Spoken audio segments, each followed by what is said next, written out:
Deer অ্যাসপ্যারেন্ট, যারা আজকে WP exam দিতে যাচ্ছে তাদের জন্য বলা এটা। দেখো এগুলো এখানে কি এরকম কিন্তু অনেক কনফিউশন কোশ্চেন আসতে পারে। প্রদত্ত সমীকরণে স্টার স্থানে কী বসবে। এখানে দেখতে পাচ্ছ 16, *4, *5, *14, *6। তার মধ্যে এইগুলো এটার মধ্যে কোন কোশ্চেনটা মানে কোন অপশানটা হচ্ছে স্যাটিসফাইড ওটা দেখতে হবে। এগুলো শর্টকাট ট্রিক্স নেই বা বসে বসে দেখতে হবে, ঠিক আছে। কিন্তু এগুলো সহজ দিয়ে উপরে ম্যাক্সিমাম এগুলো উপরের ইকুয়েশনগুলোই সমান হয়, ঠিক আছে।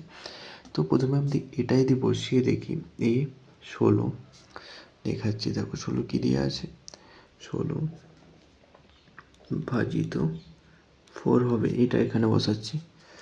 এইটাকে এই জায়গাটায় বসাচ্ছি, এইটাকে এই জায়গায় বসাবো, এইটা মিডিলে হবে, প্লাসটা দুজনের মাঝখানে হবে। তো এইটা গুণিত 5, ঠিক আছে। এইটা 16 + 6 হচ্ছে কিনা ওটা দেখতে হবে। এটা করলে কি হবে,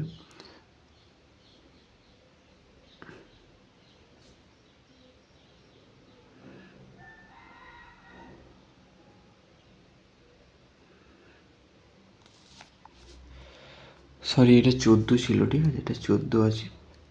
তো এইটা যদি 4 প্রথমে ভাগের কাজ করে নিতে হবে, তাহলে 4 গুণিত 5 সমান 20, আর এটা 16, হ্যাঁ সরি 14 আর 6 20। তাহলে অপশন এ হবে রাইট অ্যান্সার। এইভাবে তোমরা অ্যান্সারগুলো করতে পারো।